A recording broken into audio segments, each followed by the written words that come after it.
And welcome back to the X Zone. I am Rob McConnell, coming to you from our broadcast center and studios in Hamilton, Ontario, Canada.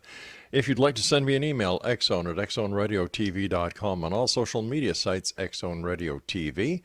And to find out about the programming we have available for you 24/7, 365 on the X Zone Broadcast Network, www.xzbn.net. And we're coming to you around the world tonight on the Talkstar Radio Network, Mutual Broadcast Network, iHeartRadio, X Zone Broadcast Network, and on Simul Radio. And to find out about the X Zone TV channel on Simul Radio TV, simply go to www.simultv.com. X Zone Nation, my guest this hour is Nomar Slevik. He is a professionally published author living in Bangor, Maine. His first book, UFOs Over Maine, was released in 2014 through Schiffer Publishing. His latest book, Otherworldly Encounters, was released in July of this year through Llewellyn Worldwide Publishing. He wrote and produced the documentary Abducted New England, which will be featured on VIDI Space this year. Slevik meets with eyewitnesses, travels to anomalous sites, and conducts investigations. His investigations include the Mothman of Knox County and Loring Air Force Base. Joining me now from Bangor, Maine, a city I am well acquainted with, is Nomar Slevik. And Nomar, welcome to the X Zone. Thanks so much for having me on, Rob. It is certainly an honor. Thank you. Well, it's great having you with us, my friend. I'm very well familiar with Bangor, Maine, because for many years when we would drive from Montreal down to St. John, New Brunswick, we would take the, what's it called, the Skyway?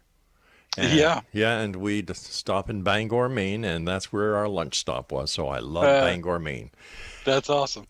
Hey, listen, why did you write Otherworldly Encounters? Well, that's a good question. I'm fascinated by all things paranormal. Yeah. And New England in general has a long history of hauntings, Sasquatch, and other cryptids such as the Dover Demon. There's even been Dogman sightings. I actually spoke to a Dogman witness about 2 months ago from Maine. And obviously tons of extraterrestrial encounters. So I love my home state, and I figured if all of this is getting reported in my own backyard, what better place to start and then stay in for a little while, you know? Now, where does your interest in the paranormal come from? Well, I think that can be traced back to the catalyst of it all. We're talking 35, 36 years ago, so I think that's like 82, 83. I was 4 or 5 years old, and I had a sighting in Fort Kent. And Fort Kent, I'm sure, as you know, is at the tip of Maine. Yep. Can literally throw a rock and hit Canada. And I was sound asleep one night. A loud clap of thunder woke me up, and I could start hearing the tapping of rain hitting my windows, and then I saw a flash of light. So I was like, ooh, a thunder and lightning storm. So I kneeled up on my bed, and I watched the storm, and after a moment or so, I saw this thick lightning bolt penetrate a cloud. I know that sounds weird, but if I were to ask you to draw a lightning bolt, you'd probably draw this thick, jagged yellow line, or maybe think of the charging indicator on your smartphone. Yep. And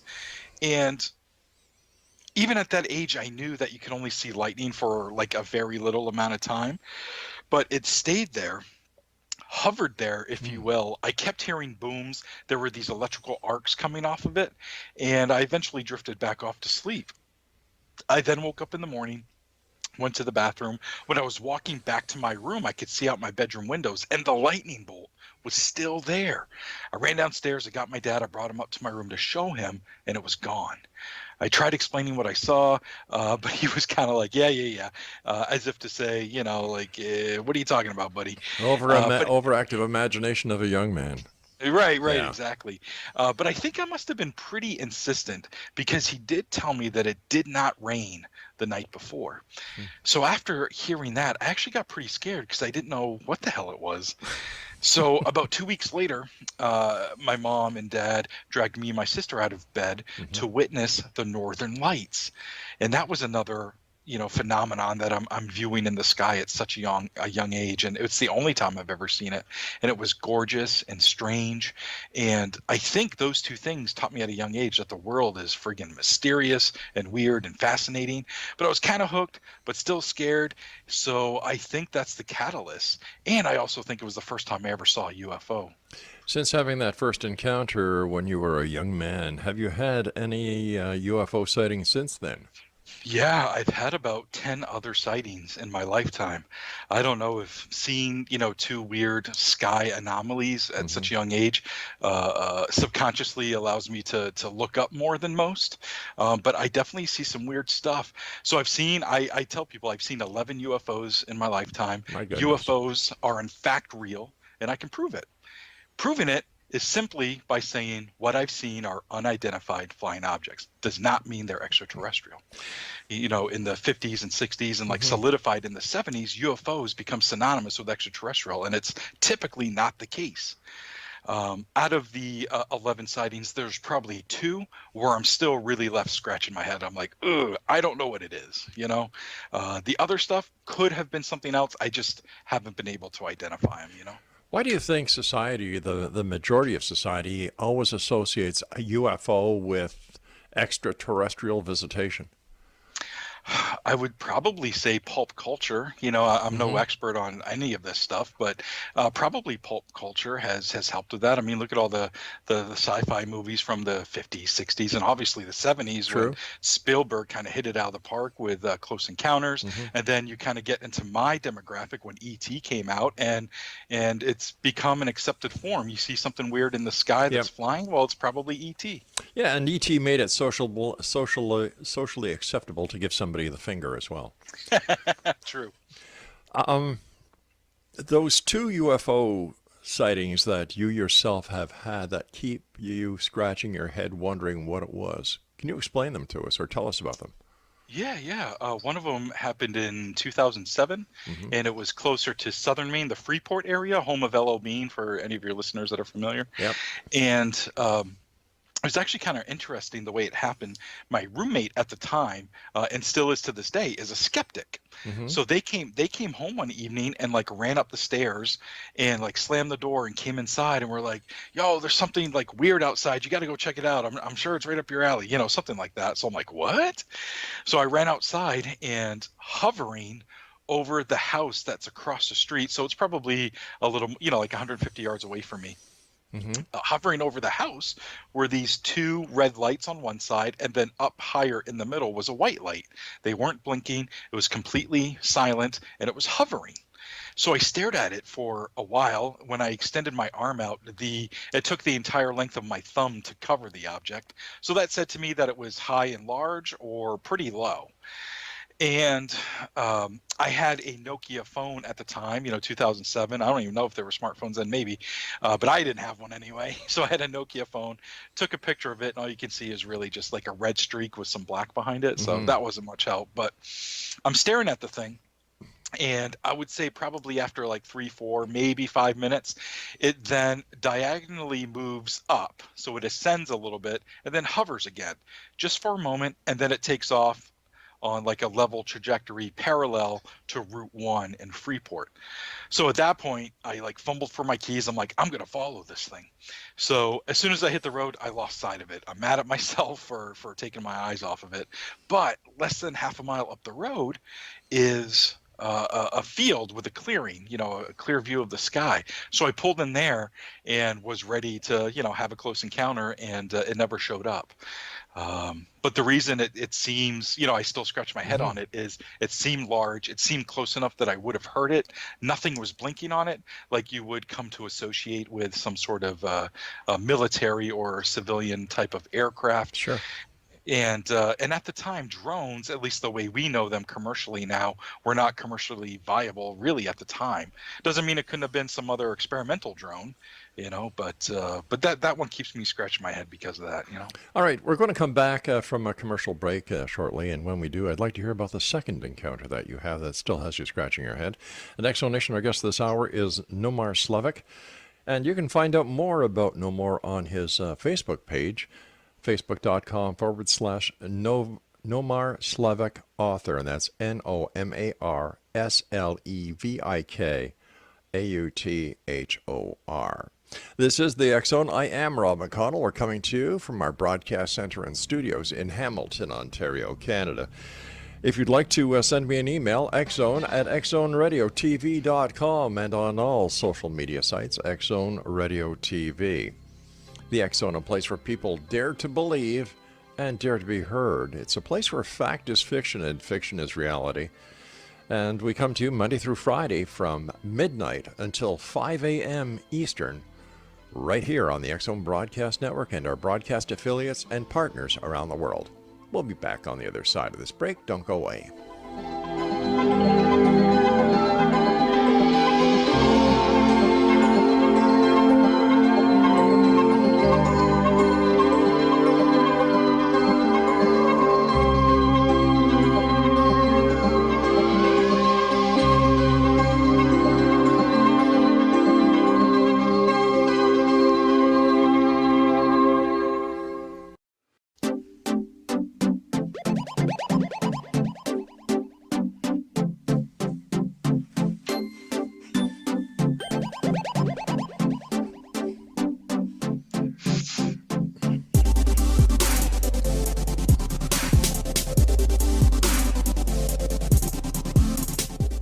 Exonation, Nomar Slevik is our special guest, and we're talking about Nomar's new book entitled Otherworldly Encounters. And for more information about Nomar, visit his Facebook page /Nomar Slevik Author. And his new book is published by our good friends at Llewellyn Publishing Worldwide. All right, so the first encounter, I can understand why you were scratching your head. That would get me to scratch my head as well. What was the second one? Well, the second one was actually just last year, and it was at Loring Air Force Base up in northern Maine. Mm-hmm. And there had been some pretty significant encounters there, one involving some beings from the mid-'60s, and then over the course of 3 days in 1975, there were also some encounters. So I decided for research with the book that I was going to go up there and just, go on site overnight and see if I could see anything.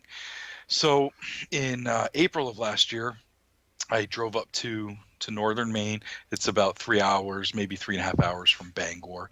And when I got up to that area, I stopped in at the local PD just to let them know what I'm doing. I want to keep everything above board. And they're like, all right, weirdo, go do your thing. It's all good. They couldn't care less. They just wanted me to be careful. So anyways, I get on base during the day. I'm kind of, I want to get my bearings, and the place is massive. I mean, this is an abandoned Air Force base or a closed Air Force base. Well, wasn't that where one of the strike forces of the B-52s were stationed? Absolutely, yeah. It was. And this base was opened in 1947, so that's an interesting year. And then it closed in 1994. So what's left, there's some businesses on the peripheral of the base. There's a call center, a museum, some stores, some things like that. But the crux of the actual base is just all left to really rot. So it would be the perfect setting for The Walking Dead. There's weeds growing up in the roadways. There's a housing area that's fallen apart. There are these massive hangars bleeding rust. And there's got to be 50 hangars, maybe. Wow. Something like that. And it's just huge. And you can have the run of the place. There's 2 miles of runway. So I ended up going a little over 100 miles an hour in my car down the runway just because you can, I had to do it. So, I took tons of pictures and all that good stuff. But then went back to the hotel, took a nap, and I was coming back at night, to see if I could observe anything. So my first stop when I got on base. I'm sorry. That's all right. My first stop when I got on base was to go to the runway area. That's where some significant sightings occurred. So I wanted to go there myself. It was drizzling that night, so there was some cloud cover. But other than that, I had an unobstructed view of the night sky. So I just kind of parked in the middle of the runways, shut everything off. It's probably 11:30 at night, something like that. And I'm just waiting and watching and waiting and watching. About an hour and a half or so goes by. The rain hitting the windows like is starting to sound like white noise. I'm getting a headache. So I and nothing's happening. So I start the car and get out. And at the time I was smoking. I've since quit. So thank you very much. That's been a struggle. But anyway, I step out to have a cigarette, and as I'm smoking, it sounds like I hear somebody walking up the runway. And I'm like, what? And it was weird, though. They take a few steps and then stop. And I was like, that's weird. So I walked to the front of the car to see if I could, towards where I was hearing it. Mm-hmm. And I'm just straining to see, and I'm straining to hear if that's even a thing. And I'm just listening, and I can hear, a few steps and then nothing, a few steps and then nothing. And I'm like, what is that? And then I realized it's my intermittent windshield wipers. Oh, well, there you go. Yeah. So I was like, oh my goodness, my imagination's getting the better of me. So I decide to move. I go to a different area, and it's where the radar tower is. So now I'm parked in the parking lot of the radar tower. And again, I'm looking at the sky and all that good stuff. And I've shut the lights off, but I haven't shut the car off. Like I had just arrived. And so I'm looking to my left. I look to my right. I look to my left again. And as I'm coming back, looking to my right, boom, there's a light in the sky right above me. I'm like, whoa, like what? And I'm just human in that moment, Rob. Like I have this gear next to me, night vision cameras, some other stuff. And I'm not thinking about any of it. I'm just like looking at this light in the sky. I mean, that's all it is. But giving the stories of the area and what I'm there for, and to actually see it, I'm like, oh my God. Well, So plus the fact it was raining, plus the fact that you're right at the radar station, the history of Loring Air Force Base. Wow. yeah. I've got goosebumps listening. So I look down, and I'm holding my cell phone, and I'm like, whoa, in a huff, I like get the camera going, and I start recording it. And I record, 15, 20 seconds of this light in the sky. As I'm recording it, I get the dumb idea that I want to drive closer to it. So I move the car about 5 feet, and there's the light does this weird flickering type of thing, and then it like blinks out. And I was like, oh my God, but I caught all of that on camera, and it's on my YouTube channel. You can do a search for Nomar Slevik or Nomar Slevik Loring UFO, something like that if you want to see it. But to see it on its own, it's just a light in the sky that disappears, it could be anything, and really it could be. So what I saw was a UFO at Loring Air Force Base, quite literally a UFO. But again, you put the history together, just all those things you were saying, what I just said, you put it all together, and it's this puzzle, and it's not the whole picture, but you have a lot of pieces where you can kind of see maybe what it's going to be. And that one is one that's keeping me, scratching my head still, and I like to, meet with witnesses and tell these stories in these books and the documentary to, like, here's what I found of the puzzle. What do you think it looks like? Sure. I'm not here to claim to be an expert. I'm not here to say extraterrestrials are real. I'm just saying weird things happen. People are seeing it, and I want to document it for historical record, and I want as many people to check it out that are interested. I think it's important information. How many UFO hotspots would you say there are in the Northeast? Oh boy, there's maybe 4 I can think of off the top of my head. But what really is a hotspot? Is it because there was a flap there, or are there all these weird, under the full paranormal umbrella things happening? And there are a few places like that in the Northeast. Of course, there's the Bridgewater Triangle. There's a place in the book that I coined the term the Somerset Triangle. It's not really a triangle. It's like 200 square mile area, and it's kind of central western Maine a little bit, but it's this area where there's been potentially up to 800 or 1,000 reports there. And I say potentially because when I've talked to MUFON, when I've talked to Peter Davenport at New Fork, we've all surmised that for every UFO that does go reported to one of these organizations, there's probably 10 or 20 or even more that go unreported. So to know that there's like 400 to 600 UFOs reported in that 200 square mile area, you're probably looking at maybe 800, 1,000, 1,200 that have occurred in that area, and it's a weird spot. It's a weird spot. So how many would you guesstimate are seen over the period of a year in that spot? oh my goodness, over the course of a year, given the estimation of the non-reported, I mean, thousands. People see UFOs all the time. Now, what happens, especially when you go through these MUFON reports, or you're reading some of these little quips in newspapers or radio stations, their online presence has really beefed up, and they have like little news plugs as well. And a lot of these stories are people seeing lights in the sky, and the radio station or the newspaper is reporting it as like a UFO / extraterrestrial encounter. But when you really are reading hundreds of these, thousands of these, Right. you're like, okay, they most likely misidentified something. Obviously, that's not the case in every case, but more often than not, people are misidentifying things. It could have been a drone. It could have been a planet. It could have been a helicopter. I don't know if you've ever seen a helicopter flying directly towards you in the sky when it has its nose light on, but it looks like a wobbling, hovering UFO until it finally banks or something, Right. So you never know what you're seeing out there. Are they UFOs? Absolutely. Are they extraterrestrial? Probably not. How many witnesses did you speak to about their experiences while researching your book, Otherworldly Encounters? Quite a few. To put a number on it, I don't know, 100 maybe, something like that. But that's in all courses of communication. So, that's Facebook messages, that's emails, that's in person, that's phone calls.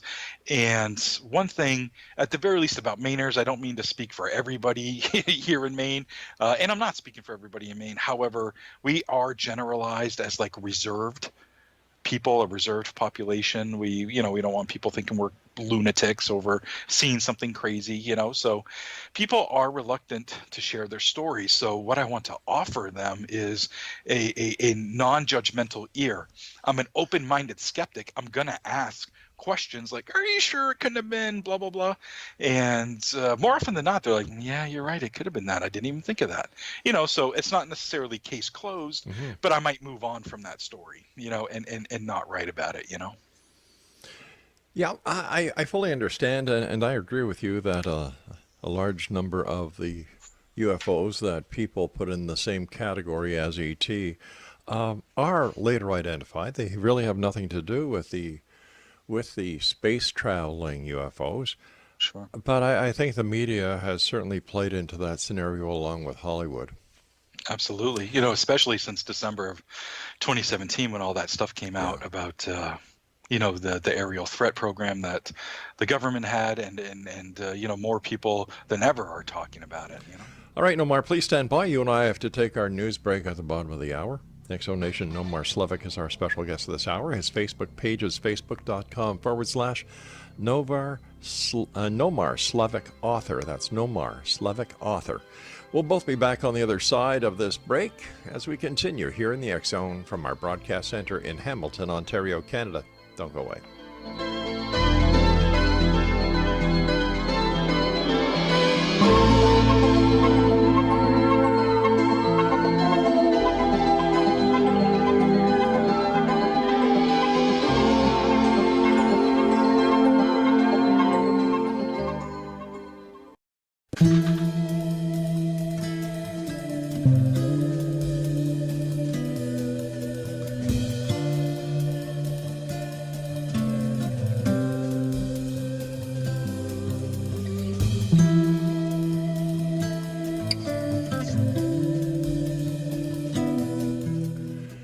Nomar Slevik is our guest. He is the author of Otherworldly Encounters on Facebook. Nomar Slevik author. That's Nomar Slevik author.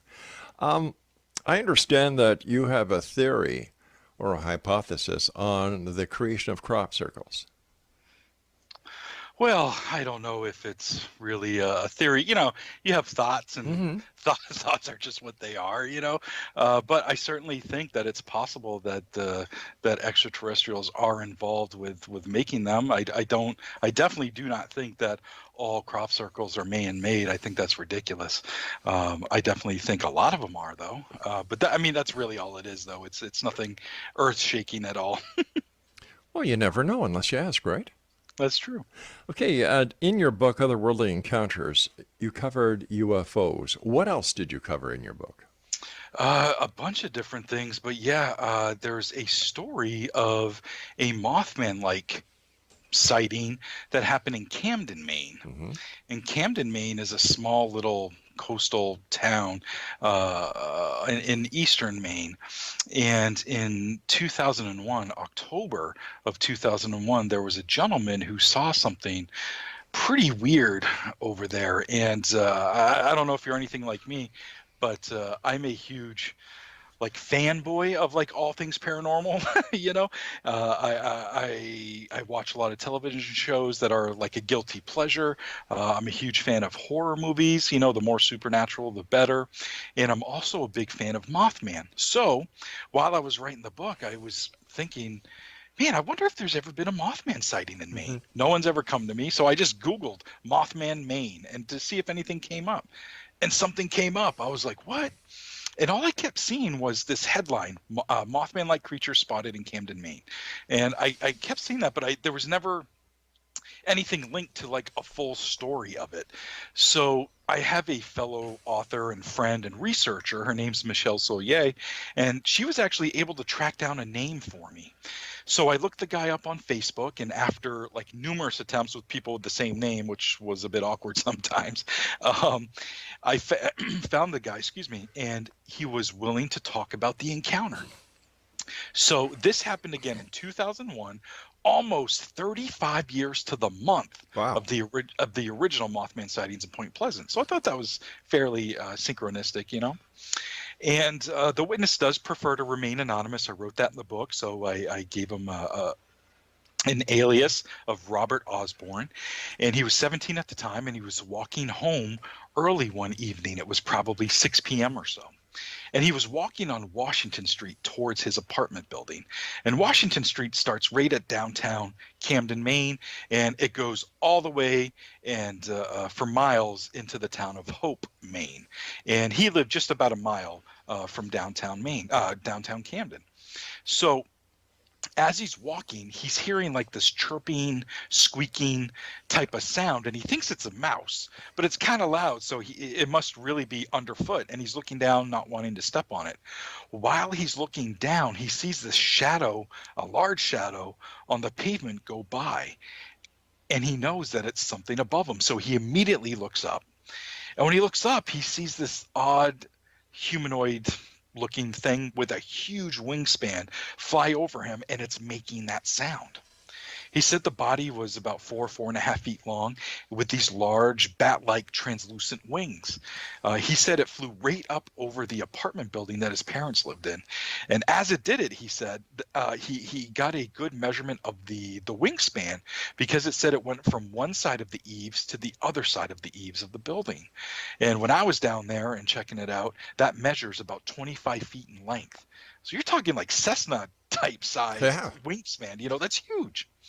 So he said it, you know, flew off into this marshy area behind the building. The marshy area is like less than a quarter mile behind the building.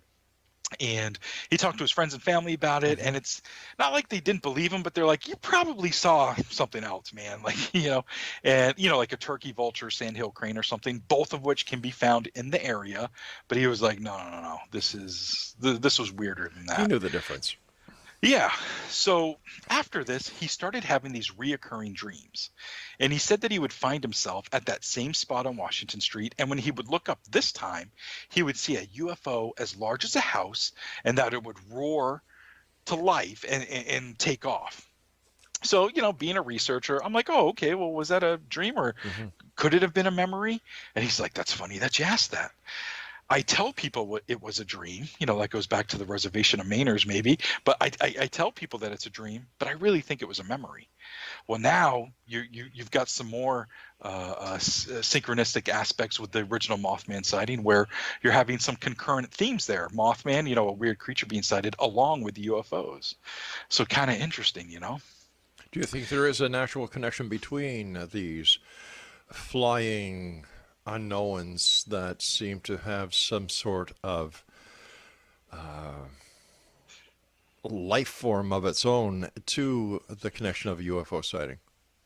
I don't know how specific it gets, Hmm. but I think there's some sort of connection, maybe under this whole umbrella of the paranormal, Sasquatch, Dogmen, even over demons, some specific cases, UFOs, hauntings, that maybe it's all interconnected somehow, or, I don't know how. I don't even Right. have theories on how, but there seems to be more and more cases popping up where there's multiple genres, if you will, of the paranormal happening at the same time, almost a convergence, if you will, and Stan Gordon's done a ton of that work in the Chestnut Hill area in Pennsylvania, where there's been a lot of UFO activity and Sasquatch sightings, things like that. So I personally think there's some sort of connection, but I haven't really developed any theories. I'm just too busy collecting the stories and Sure. and trying to make sense of them at the time, you know what I mean? But Now, the state of Maine has a lot of wooded areas.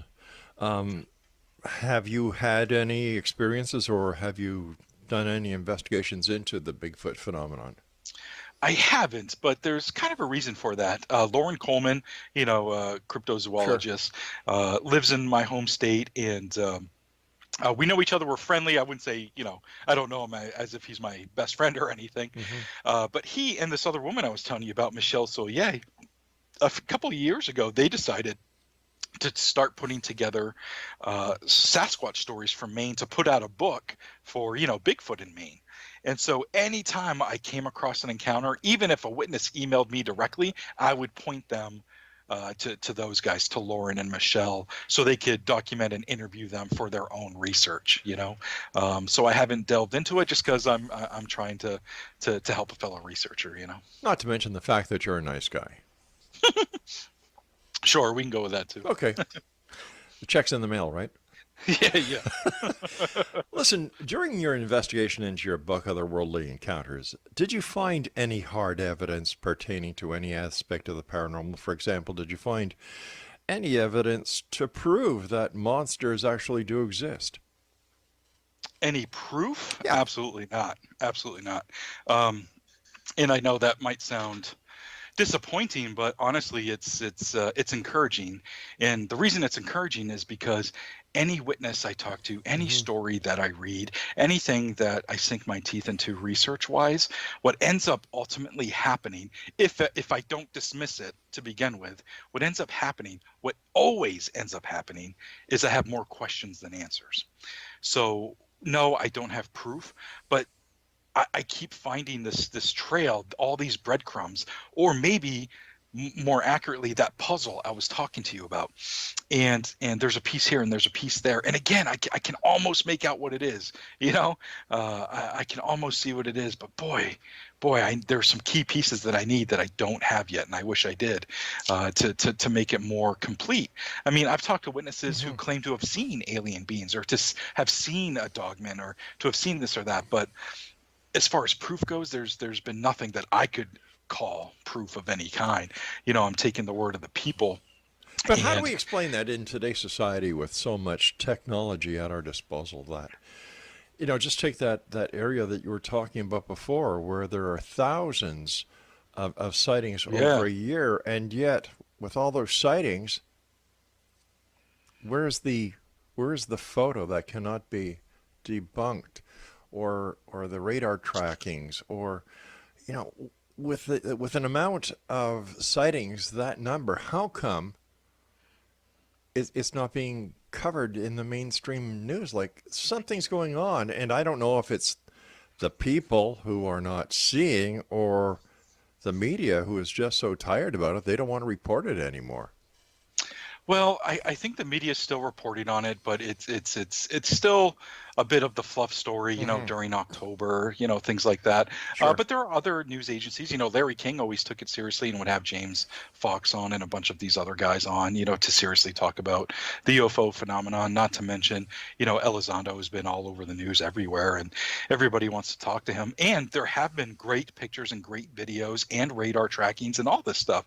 But anytime you show that to a skeptic, they don't believe it. That could be anything. That could be this. That could be that. But However, there's more to life than skepticism, and there are more than skeptics who the people show these photos absolutely. to, and yet I've been doing this show for 29 years, and over the last 29 years, nothing has changed when it comes to ufology. Absolutely nothing.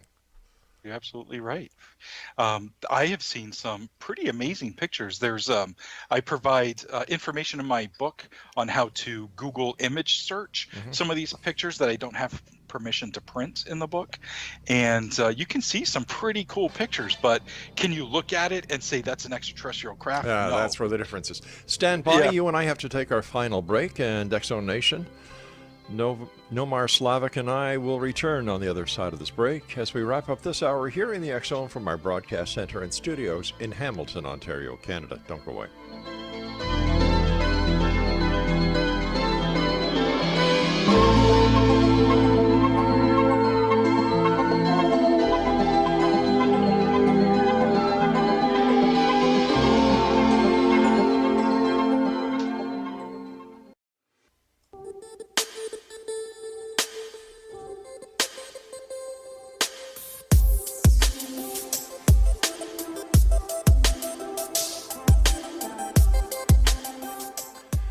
And welcome back, one and all. This is the X Zone. I am Ralph McConnell. My guest this hour is Nomar Slevik. We're talking to Nomar about his new book, Otherworldly Encounters, that is published by our good friends at Llewellyn Worldwide.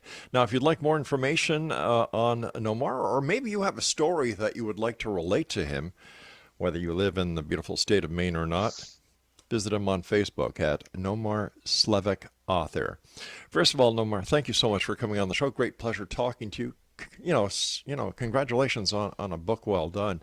You're one of the very few authors that I've had on the show who actually goes out there and does the research. That sounds crazy to me, but thank you. In your opinion, based on all the research that you've done, your own experiences, why is it only certain people can experience a paranormal sighting of a monster or a UFO or a Bigfoot, and yet the person standing right beside them, or the people standing right beside them, can't see it? Any ideas or theories on that? Really, not really. I mean, anything in all of this stuff is just theory. And I don't believe that there's really any experts in the field. I do feel as though some researchers can be expert on cases, because they've decided to hold on to a case, their whole life, and that's been their life's work, and that's great and everything. And so you're an expert on Roswell or whatever. And so, I would say Stan Gordon's an expert of the Chestnut Hill or the Chestnut Ridge area. But when it comes to stuff like this, asking my opinion, that's all it is. It's opinion, theory, and why someone sees something and someone else doesn't. Maybe they just didn't look quick enough. Or maybe it has to go back to that paranormal umbrella where everything is interrelated. And for some reason, we can only see it sometimes. And maybe that other person who didn't see it could see it if the scenario was slightly different. I don't know if that makes sense, but who knows what's happening. But we're seeing these brief glimpses of things, and is that a parallel universe, where there's just a quick bleed over, and that's what we're seeing? Or are these interdimensional beings, and some people are quote unquote attuned to it or not? I don't know. But like you were saying, someone sees it, someone doesn't see it. That does happen super often. So it seems like maybe there's something to it along those lines that I was just talking about, Yeah, it is strange, and there are so many questions out there. One of the questions that I like asking UFO researchers like yourself is, do you think disclosure is imminent? And do you think that the governments of the world are suppressing the information that they may have on the UFO phenomenon? The way I currently think, because my opinion changes with the wind. Hey, mine too. I don't think disclosure in the way that ufologists want to see it is ever going to happen. Where the government's coming out and be like, hey, y'all were right. It's real. Like an Independence Day or something. They're coming. Crap, it's real. What was the other part of that question? I'm sorry, I got caught up in Independence Day. Yeah, so did I. Actually, no, the question was, let me rephrase the question, and Sure. let's use this analogy. Seeing what has been happening in Washington with the Kavanaugh nomination, Yo boy. okay? Can you Yep. can you just imagine the Democrats and the Republicans discussing whether or not Oh the god. disclosure should happen? And I wonder what the FBI would do then if anybody would say, "Well, we need to call in the FBI to see to do the investigations." Um, Why do you think there are those people out there who really believe that the government is suppressing information? Yeah, well, I think it's been proven that the government has suppressed information. To our knowledge, Hmm. since what, 1969, Project Blue Book has been closed. They no longer are interested in studying UFOs in any way, Yeah. despite still getting calls and things like that. And then all of a sudden, it's admitted that from 2007 to 2012, they were in fact still studying UFOs. So what happened between 69 and 2007? What happened between 2012 and right now? I'm sure there's just something else that's being suppressed right now, you know? So there's already been an admission of suppression, and I'm sure it continues to this day on a level that is probably pretty scary. Do we really need to know what the truth is about UFOs? And if we do, why? Yes. Not sure why, yes, but Okay. yes. And I think it's important because maybe that helps us with humanity, you know, to we're not the center of everything. We're Hmm. not the dominant species. We're not alone in this world. The universe is huge. I mean, it's so arrogant to think that we're alone and nothing is more advanced than us. You know what I mean? Sure. And to me, that's, I don't know. It's kind of sad. Maybe it's a little bit wishful thinking or something. I don't know, but I do believe that aliens are real, and I do hope they're coming here. But have they been coming here decade after decade just to study us and abduct us and probe us? That seems a little off to me. Maybe the first 10 years, okay, I can see that. But why are they still coming if that's a thing? You know what I mean? Exactly. Uh, But you just brought up a wonderful argument for reverse engineering. sure, Yeah, where absolutely. that's where colonoscopies come from. Yeah. Take me to your podiatrist. Take me to your proctologist. I'm not going to touch that damn finger unless you've got gloves on it, mister. Um, Oh, Rob. Let me ask you this. Is it possible that when people see a UFO or have a UFO experience, they're actually witnessing a, a time displacement?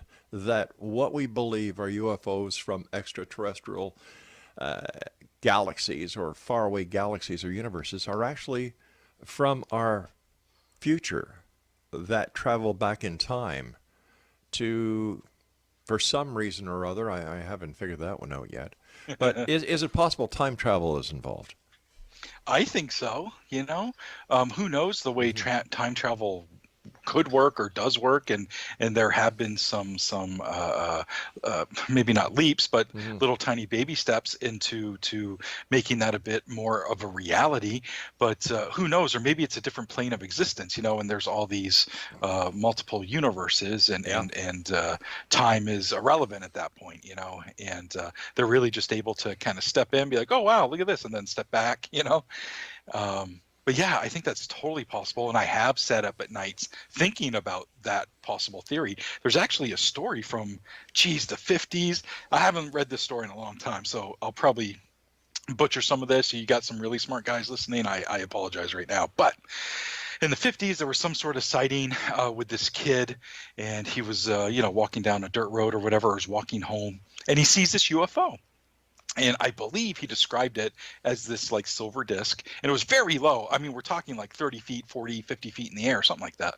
And there was this like completely glass dome over it, and he saw like a guy, like a human in it, you know, working the controls and stuff like that. He might have even had, I forget the story in full here, but he might have even had like a USA patch or some sort of military patch or something like that. But it looked like he was wearing a jumpsuit of some sort, and was, you know, paying the kid no mind. And then he finally realized that the kid noticed him, and it was like, whoa, Right. and, you know, flew away. You know, so was that experimental? Was that time travel? And he's like, oh boy, I dipped into the 50s for a second, my bad, and went back to wherever he came from. But interesting story, and that's not the only one. There's hundreds, thousands of them. There's the another story about a gentleman who was flying over I believe a British military base, and when he flew over one time it looked one way. When he flew over another time, everything looked different. They were wearing different colors on the uniforms. The planes had different colors, and turns out like 10 years later, those are the colors they ended up taking on. So there was some sort of rip in time that he believes happened, so. Well, there are also a lot of stories throughout the Bermuda Triangle about rips in times and time travel and time-space distortions. What are your final thoughts for the members of the Exo Nation tonight listening to you? Well, let's see here. I think, I don't know, I guess to tie it all up, all of my research, investigations, personal experiences, all that stuff, I actually think it sheds no light on what UFOs and aliens might be. But what sticks out to me is the people and how profoundly they seem to be affected by their encounters. And you can see it in their eyes and hear it in their voices. And it's heartbreaking in some cases, and it's fascinating in others. And it affects me sometimes after talking with them.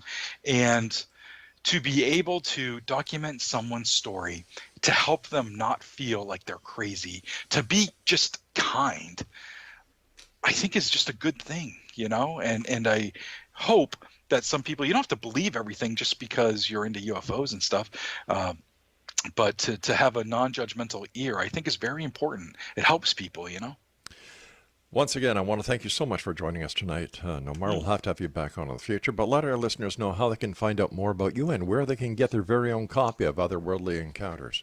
Absolutely. Llewellyn Worldwide Publishing has a huge distribution arm. So anywhere you get your books, you can get a copy of my book, Otherworldly Encounters. You can even order it off of Target and Walmart. One place I do like to promote, I'm not affiliated with them in any way. I just think it's cool. It's called indiebound.org, I-N-D-I-E bound.org. It's a search engine for mom and pop bookstores. You go there, you type in your zip code. You can then, once it loads, you type in a book, and it shows you which mom and pop stores in your area have it. And if they don't have it, because of Llewellyn and who they are, they can order it from them. So that's pretty cool. Also, I have a podcast of my own. It's called I Want to Believe, and you can hear that anywhere you get your podcasts, iTunes, all that stuff. I hate to do this, but we've just run out of time. So, Nomar, I want to thank you so much for joining us tonight. It's been a great pleasure. And Exo Nation, for more information on Nomar Slevik, visit him online at facebook.com/Nomar Slevik author. I'll be back on the other side of this break as we continue here in the X Zone from our broadcast center in Hamilton, Ontario, Canada.